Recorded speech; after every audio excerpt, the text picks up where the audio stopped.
اچھا، یہ ایک سوال بہت ہی کامن ہے جو کہ ملحدین اکثر یہ پوچھتے ہیں. میں نے اکثر ڈبیٹس میں ان کی یہ سوال سنے. ابھی ہم بڑی وائرل ڈبیٹ تھی جاوید اختر صاحب کی, اس میں بھی شاید انہوں نے یہ سوال رکھا تھا سامنے. تو وہ یہ جاننا چاہتے ہیں کہ اللہ تعالیٰ رحمان اور رحیم ہے, ہم بینگ مسلم اس کے اوپر اسٹرانگ بلیو رکھتے ہیں اور ہر حالات میں ہمیں یہ یقین ہے, لیکن ملحد کہتے ہیں کہ اگر ایسا ہے تو دنیا کے اندر پھر جو دکھ ہے, ظلم ہے, بربریت ہو جاتی ہے لوگوں کے ساتھ, جیسے کہ ابھی غزہ کے معاملے کو اس ڈبیٹ میں بھی انہوں نے شاید ڈسکس کیا, اور بہت سارے لوگ اس کو سیمپل کے طور پہ رکھتے ہیں. تو اللہ تعالیٰ اپنی رحمان کی صفت کو اس وقت ظاہر کر کے ایسی چیزوں کو کیوں نہیں روک دیتے؟ تو یہ ایک بڑا معصومانہ سا سوال ہے. ہم بینگ مسلم اس کی ڈیپتھ کو سمجھتے ہیں, کہیں پڑھ بھی رکھا ہے اور عقیدے سے تعلق ہے ہمارا, لیکن ملحد کو یہ سوال بڑا کنفیوز کرتا ہے. تو ان کے لیے آپ کیا اس کو آنسر کریں گے؟ یہ سوال جو ہے وہ ملحد کو نہیں, ہر انسان جو احساس رکھتا ہے, جو سوچتا ہے, وہ اس کو تکلیف پہنچاتا ہے کہ کسی پر ظلم ہو رہا ہے تو اللہ تعالیٰ اسے روک کیوں نہیں دیتے, اللہ تعالیٰ کیوں ہونے دے رہے ہیں اسے, جی, یا اللہ تعالیٰ نے ظلم پیدا ہی کیوں کیا, ظلم ہوتا ہی نہ. اس کو سمجھنے کے لیے آپ کو کچھ چیزوں کو سمجھنا ہوگا جو اس سے اٹیچ ہیں. سب سے پہلے جب ایتھیسٹ یہ سوال پوچھتے ہیں وہ بالکل الگ ہوتا ہے, اور ہم ایز مسلمان اسے دیکھتے ہیں وہ بالکل الگ ہوتا ہے. پہلے اینگل کو پہلے لیں, اور یہ صرف پہلا اینگل ہے, پورا کمپلیٹ کریں گے. ایک ایتھیسٹ کے لیے یہ زندگی ہی سب کچھ ہے. یہاں کسی کے ساتھ ظلم ہوا, جی, بس یہی ظلم ہے. جس کے ساتھ اچھا ہوا یہی اچھا ہے, اس کے بعد کچھ نہیں ہے. ہمارے لیے ایسا نہیں ہے. تو اسے پیمان آئے امروز و فردا سے نہ ناپ, جاویدہ پہ ہم دوا ہر دم جوا ہے زندگی. ہمارے لیے ایسا نہیں ہے. ہمارے لیے یہ زندگی نہ ختم ہونے والی زندگی کا ایک چھوٹا سا حصہ ہے. تو اس میں, اس زندگی میں ایسے ہے کہ آپ کو اس کا احساس ایسا ہے جیسے آپ اپنے بچے کو انجیکشن لگاتے ہیں اور اسے وہ درد ہوتا ہے, وہ ایک خاص ٹائم کے لیے احساس, اس کے بعد اس کی نارمل لائف سٹارٹ ہو جاتی ہے. تو ایتھیسٹ کے مطابق تو یہاں یہی ہے. اس وجہ سے اس سے بہت بڑا دکھ ہوتا ہے کہ بس اس بچے کو جو غزہ میں مرا, بس ختم, اس کی زندگی, اس نے تو کوئی زندگی دیکھی نہیں, بس اس سے پہلے ہی مر گیا وہ, تو اس کی تو کوئی زندگی ہی نہیں ہے. ہم کہتے ہیں کہ ایسا ہے نہیں, یہ تو ایک بہت چھوٹا سا حصہ ہے, اس کے بعد جو ہے وہ نہ ختم ہونے والا ہے.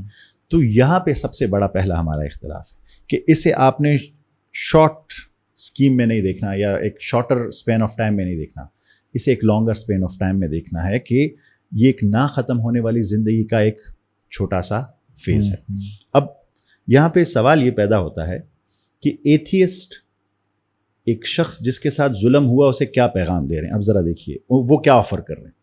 وہ کہتے ہیں کہ جاوید اقبال جیسا شخص جس نے 100 بچوں کو تیزاب میں ڈبو کو قتل کیا, 100 بچوں کو پاکستان, جی, نیتنیاہو نے جو ہزاروں لاکھوں لوگوں کو شہید کیا, ہٹلر نے جو ملینز یا لاکھوں جتنے لوگوں کو جو ہے وہ مارا,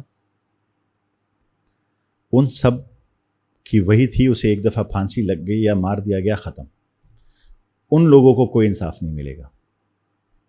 ہم کہتے ہیں کہ ایسا نہیں ہے.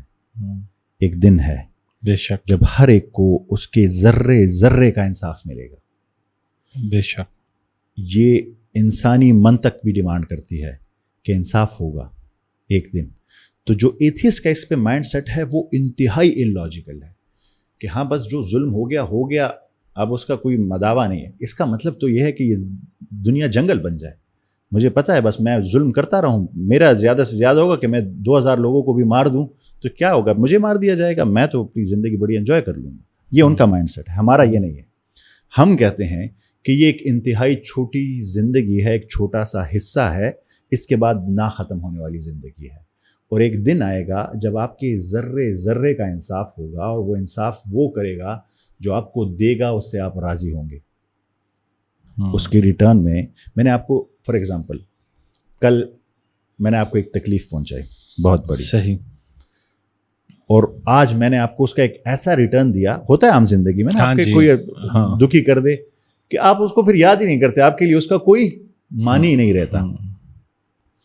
جی میں صرف آپ کو پہلے کنسیپٹ سمجھا رہا تھا اس کا. میں نے کہا تھا یہ سوال چونکہ بہت بڑا ہے تو صرف اس پہ ابھی سے کنکلوڈ مت کیجیے گا کہ اب کیا ہے, اب آگے آتے ہیں. ٹھیک ہے, کنسیپٹ یہ ہے کہ ایک چھوٹا سا فیز ہے جہاں پہ ہمیں ٹیسٹ کیا جا رہا ہے, اس کے بعد نہ ختم ہونے والی زندگی, اور جس نے جو کیا اس سے اس کا پوچھا جائے گا. اس دنیا میں کیوں نہیں روکا جا سکتا یہ جو ظلم ہو رہا ہے یہ کیوں ہو رہا ہے؟ لوگ تو کہتے ہیں کہ یہ اللہ تعالیٰ کر رہا ہے, نعوذ باللہ یہ اللہ تعالیٰ کی طرف سے ہو رہا ہے. کیا یہ اللہ تعالیٰ کر رہا ہے, یہ بات ٹھیک ہے یا نہیں ہے؟ اب میں آپ کو میں اکثر کہتا ہوں کہ قرآن کریم میں جب بھی قسم کا ذکر آئے نا تو عربک میں قسم کا ذکر تب آتا ہے جب کوئی بہت ضروری بات ہونے والی ہو تو قسم کا ذکر آتا ہے. تو آپ قرآن کریم کی جتنی بھی قسمیں دیکھیں گے نا جہاں پہ ذکر کیا گیا ہے قسم, تو مطلب اس کے بعد بڑی ضروری بات آنے والی ہے, تو آپ فوکس قائم کریں, اس لیے آئی ہو. تو ایک صورت ہے سورہ شمس. اب پہلے تو دیکھیں اللہ تعالیٰ کی کتاب, اور اس میں اگر کسی چیز کی امپورٹنس کی طرف ذکر ہو رہا ہو تو قسم کا ذکر ہوتا ہے عربک کے لحاظ سے. تو وہاں پہ سورہ شمس میں 1 نہیں, 2 نہیں, 5 نہیں, 10 نہیں, مسلسل 11 قسمیں ذکر کرنے کے بعد کیا کہا گیا. مطلب میں آپ کو صرف اس کا میگنیچیوڈ بتا رہا ہوں کہ کتنی ضروری بات آنے والی ہے. ایک کے بعد قرآن کریم کہے گا تو کتنی ضروری ہوگی, تو جب 11 چیزوں کو مینشن کیا گیا ہے تو کیا بات آنے والا ہے. تو کیا کہتی ہے وہ آیت, وَنَفْسٍ وَمَا سَوَّاهَا فَأَلْهَمَهَا فُجُورَهَا وَتَقْوَاهَا قَدْ أَفْلَحَ مَنْ زَكَّاهَا وَقَدْ خَابَ مَنْ دَسَّاهَا. میں نے آپ کے نفس کو سوار دیا ہے, اس میں فجور بھی ڈال دیا ہے اور اس میں تقویٰ بھی ڈال دیا ہے, اس میں اچھائی بھی ڈال دی ہے, اس میں برائی بھی ڈال دی ہے. تو آباد ہو گیا جس نے اسے قد افلح من زکاہا, جس نے اسے پاک کر لیا, اچھائی کو چن لیا, اور برباد ہو گیا جس نے برائی کو چن لیا. ایک بات آپ کو بالکل کلیئر کر دی ہے کہ آپ کے پاس فری ول ہے, آپ کے سامنے بچہ بیٹھا ہوا ہے, آپ کے پاس اختیار ہے, آپ اسے پیار دیں, آپ اسے گالی دیں, یہ آپ کا اختیار ہے. اسی پر آپ سے پوچھا جائے گا. جو چیز ہم لوگ جس کے پیچھے چھپتے ہیں, جو ہم نے بہانہ بنا لیا ہے, وہ ہے تقدیر. اسے مولانا رومی کہتے ہیں شیطانی استدلال, دا ڈیولز آرگومنٹ, کہ شیطان بھی, پھر علامہ اقبال نے بھی اس پہ ایک نظم لکھی ہے کہ وہ تو قیامت میں کہے گا کہ اللہ تعالیٰ حضرت آدم علیہ السلام کو سجدہ نہ کرنا تو میری مشیت میں تھا, یہ تو میری تقدیر میں لکھا تھا, اس میں میرا کیا گناہ ہے. آپ کو پتہ ہے مردان میں رمضان میں افطاری سے پہلے ایک چھوٹی بچی 4-5 سال کی کھیل رہی تھی, شور کر رہی تھی, تو اس کے چاچا نے روزہ رکھا ہوگا, اس کو وہ روزہ کہتا ہوگا, روزہ تو یہ نہیں ہے, تو اس کا بی پی یا شوٹ ہو گیا, بلڈ شوگر, اس نے بندوق اٹھائی, اسے گولی مار دیا اسے. ٹی وی والے آئے, اس سے پوچھا کیوں کیا آپ نے, تو اس نے کہا یہ تو اس کی قسمت میں لکھا تھا.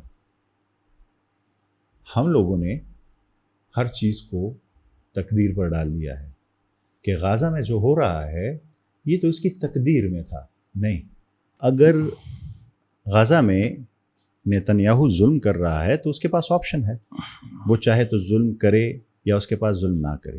اور اس کے لیے اللہ تعالیٰ نے بھی پھر ایک میکانزم اس کے لیے بھی بنایا ہوا ہے, ڈیفنس میکانزم بنایا ہوا ہے, ہم پہ ذمہ داری ڈالی ہوئی ہے. ہمیں قرآن کریم نے صاف صاف کہا ہوا ہے کہ اگر کہیں ظلم ہو رہا ہے آپ نے کھڑا ہونا ہے اس کے لیے. ہم کھڑے ہوئے نہیں, ہم لوگ نہیں کھڑے ہوئے. قرآن کریم کی صاف آیت ہے. تو اللہ تعالیٰ نے جب فری ول دی ہے, فری ول کا تقاضا یہ ہے کہ ایک بچہ پیپر کر رہا ہے اور آپ کو پتہ ہے کہ وہ غلط جواب دے رہا ہے, کیا ٹیچر اس ٹائم اسے روکے گا, کہے گا کہ نہیں یہ آپ غلط کر رہے ہیں, صحیح کریں؟ پھر تو امتحان کا مقصد ہی نہ رہا. پھر اگر امتحان نہیں ہے تو پھر جنت کیا اور دوزخ کیا. یہ فری ول اسی لیے ہے کہ اس کے پاس اختیار ہے اچھا کرے اور برا کرے. نیتنیاہو کے پاس یہ اختیار ہے کہ وہ ان پر ظلم کرے یا نہ کرے. ہمارے پاس یہ اختیار ہے کہ ہم اس ظلم کے خلاف کھڑے ہوں یا نہ کھڑے ہو. ہم لوگوں نے ڈیسائیڈ کیا نہیں کھڑے ہوتے, نیتنیاہو نے ڈیسائیڈ کیا کہ وہ ظلم کرے. تو یہ ظلم ہمارے اور نیتنیاہو کی وجہ سے ہو رہا ہے, کہ اللہ تعالیٰ کی وجہ سے نہیں ہو رہا. بالکل.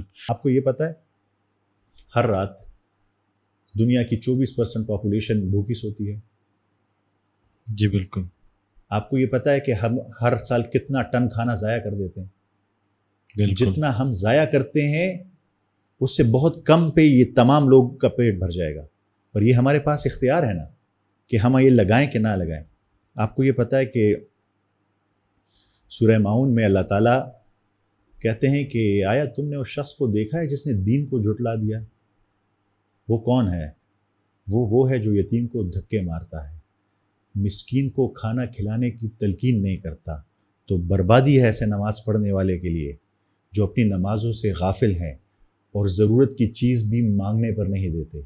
بالکل. میرے کہنے کا مطلب ہے اس دنیا میں جتنی برائی ہے, جتنی بھوک ہے, جتنا ظلم ہے, وہ اس وجہ سے ہے کہ اس بہت ہی چھوٹے عرصے کے لیے اللہ تعالیٰ نے انسان کو اختیار دیا ہے اور ڈیفنس میکینزم بھی بنایا ہے کہ اختیار ایک کے پاس ظلم کے لیے بھی ہے, پر تمہیں کہا ہے کہ اگر تم اللہ کے بندے ہو تو کھڑے ہو اس ظلم کے سامنے اسے روکو.